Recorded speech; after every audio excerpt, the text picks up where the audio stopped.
Playing it safe means you aren't always finding that edge in life that makes you the best version of yourself.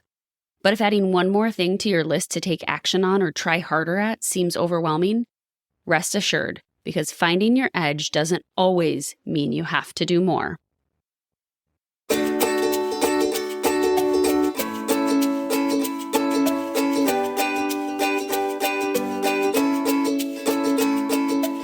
Welcome to Health, Harmony, and Happiness with Kathy. I'm your host, Kathy Stricker. I'm a state patrol wife, mama to 3 lively kiddos, a yoga teacher, certified NLP coach, and an energetic rhythms expert.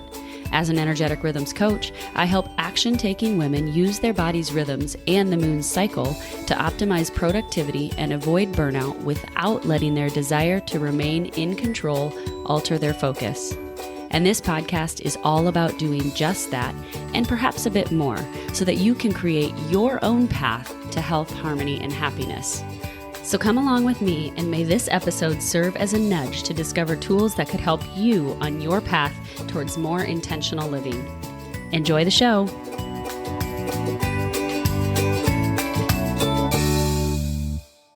Hey friends, welcome to episode 71 of the podcast.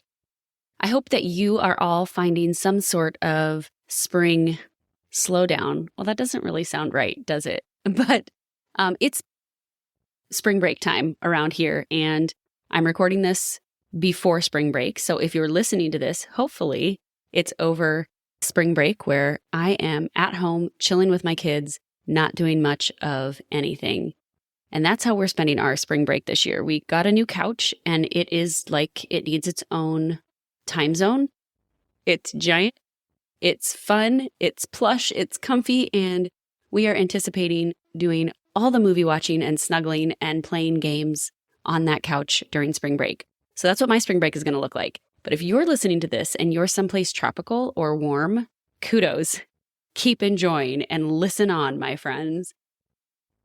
If not, if you're just taking time off of work, awesome. Or if you don't even get a spring break, or if you're not having that downtime, be sure that to actually schedule in some downtime for yourself, because this time of year sometimes gets to be that way. We just need a little bit of a reset, maybe.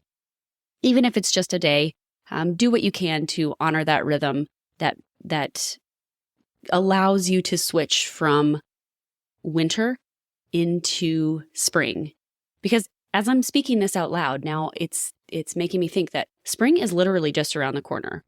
Our kids go back to school on the first day of spring, which is actually kind of cool because it's just reiterating that natural rhythm of getting back to work, getting back into things. And the break part that happens on the very tail end of winter is pretty cool too, because it's reminding us that we need that pause and we need that reset and that time to actually do the work under the surface, which could just be resting, recultivating relationships with not only others, but with ourselves. So this is my nudge to you also to take a little bit of a spring break, even if it's a day. This episode today is brought to you by the Daily Rhythms Tracker. It's all about being intentional. Since we are talking today about finding your edge, you have to first know where you are in order to find that edge. And the Daily Rhythms Tracker is a beautiful tool that I've put together to help you do such a thing. Whether it is tracking your rhythms with the lunar cycle, or whether it's tracking your menstrual rhythms or your sleep or your water intake or your nutrition, whatever it may be, the Daily Rhythms Tracker has space for all of that in there. It's got a space for mindset work also and thought work. So you can begin to become more intentional with all of those habits. You don't have to tackle all of them at one time. You could do less and just choose one thing that you want to be more intentional about and see if you can come up with what your edge might be in that one area. And we're going to talk all about that today. So remember that from last week's episode, that your edge is that place of slight uncomfortableness, but not so much discomfort that it takes you to injury. If you've injured yourself or you're getting too exhausted and burnt out all the time, you're going beyond your edge. But it's that place that takes you to where you're just a little bit uncomfortable, where you're just at the edge of, oof, I don't know if I can go further or not. When you can have that conversation with yourself about whether something is painful or not, it's not going to cause injury. You're not in that place that it's going to cause a split-second injury. But you might be at your edge, so consider that. Often we get stuck in this place of playing it safe, though, of staying in the safe zone, staying with what's familiar, staying with what's comfortable. And that's not your edge either. That's one way to keep yourself stuck as well. But when your version of playing it safe is to keep busy all the time, we're going to talk today about how to better yourself without adding to your to-do list. It's about exploring the depths of who you are and the subtle changes that you can make in order to have a deeper understanding and compassion for yourself. And when you can do this, you indeed change the way you perceive and approach life. You stop living in scarcity and instead trust the process of life and begin to flow with your time, energy, and focus all the time instead of letting the fear that if you slowed down or said no to something, that something terrible would happen rule your life. To you, it might feel safe to keep doing all the things and to keep staying busy all the time. But when you're on a self-understanding journey and using your rhythms, meaning your body's rhythms, nature's, and the cosmos, that edge likely needs to look a little different than what you initially think of when you think of finding an edge in something. You probably think of finding your edge as doing something harder, faster, stronger, tougher. But if you can think of it this way, consider a vertical axis or spectrum, and perhaps there's even a horizontal line on it. That might be a better visual for you, where upward and above that horizontal line towards the top of the spectrum is something like perfection or effortful action, where you're doing a lot of work, putting a lot of effort, and seeking that perfection. But if you go down the spectrum and down below the line, it turns into complacency eventually. So the upward and the above the line is when you would be doing just a bit more refining, hardening, enhancing, and focus in the visible outward way. And the downward, or going towards the complacency side, but not quite that far, not going so far as to be complacent or apathetic, is exploring the depths of something in a way that involves compassion. It means using intention to tune inward instead. I hope that's an okay visual for you. So when I think of it, I think of perfection and effortful action kind of at the top of the spectrum. And in the opposite direction would be complacency or apathy and not doing anything at all. No, we're not talking about going to either of those extremes, right? And you might have a tendency to generally go in the upward motion or towards that outward expression, that effortful action where you're staying busy all of the time, where you're doing things, where you are trying so much harder. But it's not always about trying harder. Sometimes it's about going down below that line, going towards complacency, but not getting anywhere near complacency. It's about exploring the depths of who you are. It's about exploring the emotional depths. It's finding this place right in the middle of that. When your version of playing it safe is to keep busy all the time, you can indeed better yourself without adding to your to-do list. It might even mean shedding some of the things from your to-do list, and that might be your version of finding your edge. In yoga, I talk about your edge being the place you push yourself to that creates slight discomfort, enough for growth to happen, but not so much that it creates pain or injury.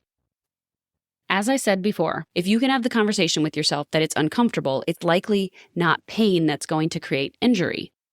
Finding an edge has to happen if you want progress to occur. And if you're practicing yoga, you likely want some sort of forward change to happen in your life. Otherwise, you wouldn't be on the yoga mat. So we're going to first talk about what finding your edge in the physical might mean. And just remember that whatever you do to the physical will also reflect what's happening or going on in the mental, emotional as well. Because our bodies are one. They're not separate. as we might have been led to believe over the years, everything is connected. So what you do in one is a reflection of what's going on in the other as well. In the physical, this might be a heightened awareness or intention towards something. You could choose one thing maybe to be more intentional about. Like I mentioned in the Daily Rhythms Tracker or in using the Daily Rhythms Tracker, just choose one thing. So when you're practicing yoga, there are some indicators or cues that might start to happen to know whether or not you're at your edge. For instance, your legs or arms might start to fatigue when holding a posture. If you can't maintain a constant, even-paced breath, you've likely gone over your edge. So perhaps your edge in a yoga practice might be maintaining that constant, even-paced breath. Now, if you're someone who's hypermobile, perhaps the flexibility you experience on the yoga mat, even if it's only in one area of your body, is actually a sign that you need to incorporate more strength as your edge. Because too much flexibility means you may have trouble setting boundaries or speaking your needs, which is a whole nother episode. Another way to find your edge or use your edge on the yoga mat is perhaps using your breath to connect with your muscles to soften into a posture just a little bit more than usual. If you're not connecting your breath with what your body's doing on the yoga mat, then you're losing out on the opportunity to find an edge in that posture and maybe even to take your body a little bit farther without actually going deeper. Another way that you could find an edge on the yoga mat would be staying focused on a mantra or breath count instead of letting your mind wander. This is a tricky thing for people, but this is one of the things that definitely enhances focus the most. In the yoga practices that I do, it's a breath count. When you can bring your mind back to that breath count, or perhaps for you, like I said, it's some other mantra, that will help you stay focused. Maybe it's even taking the courageous step to begin to learn a yoga practice, right? That may be something or a way that you can find your edge. Maybe it's learning a yoga practice that you can take ownership of instead of having someone else lead you through it, right? A yoga practice that is your own, that you know in your brain and in your mind. That also enhances focus, which is an edge that you likely don't often think about if you are someone who thinks primarily in the doing more or taking action realm. You might not actually think about how you're enhancing that mind muscle in your body. Or maybe it's the fact that you're even stepping onto a yoga mat or taking a yoga class for the first time. That could be your edge, and that's fantastic.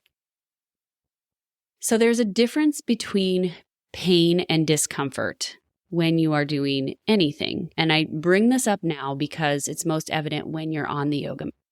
When you're on your yoga mat, if you experience discomfort, that's okay. That means you're likely at an edge for yourself. If you're experiencing pain, you definitely want to stop what you're doing. Pain means you've gone too far, and I mentioned that before. Finding that edge in the physical means you're not always pushing through and striving to be the best in the outward appearance. So when we consider that off the yoga mat, maybe it means that you're actually doing less, right? And as itchy as that may feel, because sometimes it does feel itchy to me as well, like, ugh, do less, really? Like, why would somebody want me to do that? That can feel kind of scary and itchy, but sometimes just a drop of underfunctioning is the edge that will actually start enriching your life. Just something to consider. Underfunctioning means others have to do just a little bit more. And that may sound really scary. So that could be your edge if that sounds super scary to you. I'm just going to nudge you towards that a little bit more. So those are things in the physical of how finding your edge in your physical could look, right? It's not necessarily adding something else to your to-do list. It's simply enhancing your intention or your awareness around those areas, even if it's not trying harder. Okay? Now, some of the examples I gave you were maybe things that you would try new, but it doesn't always have to be. If you're already practicing yoga and you're already breathing on your yoga mat, maybe you just shift your awareness to your breath and you start focusing on that instead of thinking about what it is you're supposed to do next or what the person next to you is doing or why doesn't your body move like that person's body. Taking all those judgments away and instead focusing in on your breath. All right, so let's look at it now from the emotional or spiritual side. What could this look like? It can look like a lot of things. And when you're on a self-understanding journey, at some point you start to seek out things that take you out of your comfort zone and bring you to your edge emotionally, mentally, spiritually. That means you don't necessarily shy away from discomfort. In fact, you likely face a lot of discomfort when you start to get deep enough into peeling back your own layers. So, in order to do that, it might mean that you are getting counseling, that you are investing in coaching for yourself, or that you're exploring your relationship with money, exploring your faith, working on your marriage, or starting a yoga practice, like I mentioned. Like that's in the physical, but it also is the emotional spiritual because, as I said, your mind and body are one and they are not separate as you have been led to believe. I will keep saying that until it actually sinks in for everybody because we can't just treat one part. We've got to treat the whole. Okay, I'll step down off my soapbox now. But I'm going to go back to this starting a yoga practice because Lord knows that the simple act of doing so, of starting a yoga practice, begins to shine light on the areas of your life that need work. I don't know how many times I've had a new student come into the studio, begin practicing, and then a week or two later, the universe jumps in and says, I'm going to try and pull this person away because they have this going on or this going on. And I'm going to try and tempt them and get them to really not work on themselves. So that's when the integrity comes in and that's when the self-discipline comes in, that you have to know that you actually want to remember to find that edge, and that yoga is a way that you can do that because it starts to bring up uncomfortable stuff. It starts to bring up uncomfortable emotions. It starts to peel back the layers that you've been building up over the years. Finding your edge emotionally and spiritually might mean that you are exploring your relationship with shoulding on yourself or any other beliefs that you come across that seem to be keeping you stuck. Even asking yourself, what would make me the most uncomfortable in life, can be a great prompt to get you thinking about where an edge might lie for you. Heck, even just this episode might be an edge for you because it's bringing your awareness to things in life that you may be judging yourself or others about. And remember that whatever you're judging about someone else or that thing that triggers you about someone else is likely because they're being a mirror for you. So there's an edge, or as my coach would call it, a trailhead for you to explore. And one way to begin to explore those things, those edges, those trailheads, or finding those edges in the emotional spiritual is by journaling. Maybe that's an edge. It's a great way to begin to tap into that mental, emotional, and spiritual side, even if you don't consider yourself someone who journals. Stream of consciousness writing is super therapeutic, even if it doesn't make sense, even if what you're writing on the paper has nothing to do with anything in life. Super, super beneficial. Your edge in your mental, emotional might also be beginning to understand what your body is actually communicating with you and how to start using it and its rhythms or the rhythms around you to your advantage. All the messages that your body sends you are ways that it's communicating something in your mind that needs to be addressed. And finally, you might be living with the belief that you aren't enough or won't ever have enough. And to you, that feels really comfortable to just keep living with that scarcity belief or that not enoughness. But what if the thought that there was a possibility that things could be different, or that you indeed are enough exactly as you are right now and all the gunk that you bring with you, what if there was a thought that all of that is exactly how it's supposed to be? And that's the thought that takes you out of your comfort zone. That's the thing that you begin to work with that takes you out of your comfort zone and helps you find an edge emotionally, mentally, spiritually. The point is, your edge doesn't always have to be harder, faster, stronger, tougher. It can indeed be exploring the depths of what makes you, you. Doing things the way you've always done them is safe. It's comfortable. It's familiar.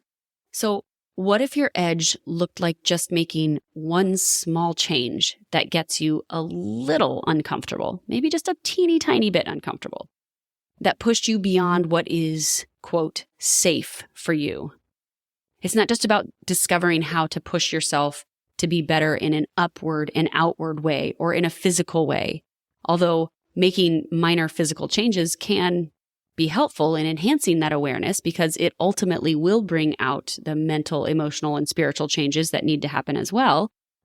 It's not just discovering how to push yourself to be better in an upward or outward way or in a physical way, although making minor physical changes can be helpful in enhancing awareness because ultimately, as I've said before, what happens in your body is a direct reflection of what's happening in your mind. It doesn't have to be just about the physical, though, or in the outward way. It can be in an inward way, in a way that brings you to the depths of who you are and who your spirit is. So where does the challenge lie for you? What if your challenge or edge is in being soft or doing less rather than doing more and hardening yourself? It's not just exploring the outward or how to push harder and do just a little bit more, but to consider also the inward, emotional, softer side that challenges you to do less, to sink deeper within. And it's totally iterative. You find your edge, you work through it, and then you have to find a new one and keep going even deeper in your understanding of self, in your awakening of self or of spirit. But when you try too hard or go over your edge, the changes won't happen. You'll be stuck. And when you don't try at all or find any sort of an edge, you'll also be stuck in complacency. There's this fine line between something becoming effortless when intention is still attached to it and effortless when complacency sets in. And that's part of what makes up your edge in any given moment. It's in the middle of that spectrum I talked about at the beginning of the episode. It's about finding the balance between effortless action with intention and inaction or complacency. It's the sweet spot somewhere in the middle. All right, so I've given you a lot of ideas on how to find a different edge today, but the takeaway I want to leave you with is this. If a warrior mentality or perfectionism or a super self-disciplined approach to the physical in work, life, or your health is what you naturally gravitate towards, consider this your nudge to explore what your edge could look like from a different vantage point, from one that explores depth, expansion inward, rather than height and expansion outward. Because when you do start to pay attention to those little signals that your body is giving you, or that inward exploration, you indeed will be able to flow with your time, energy, and focus, even when unexpected things come up. Okay, friends, before we go, I want to just ask that you might share this with just one other person this week. It might be this episode, it might be another episode. Whatever you feel called to do, would you just share this with one other person to just see if we can turn the dial a little bit on this podcast and grow it a little bit farther to reach just a few more people? I would be so grateful if you would do that. Until next week, I'm Kathy Stricker, and you've been listening to Health, Harmony, and Happiness with Kathy. Cheers to cultivating your own version of health, harmony, and happiness in your life.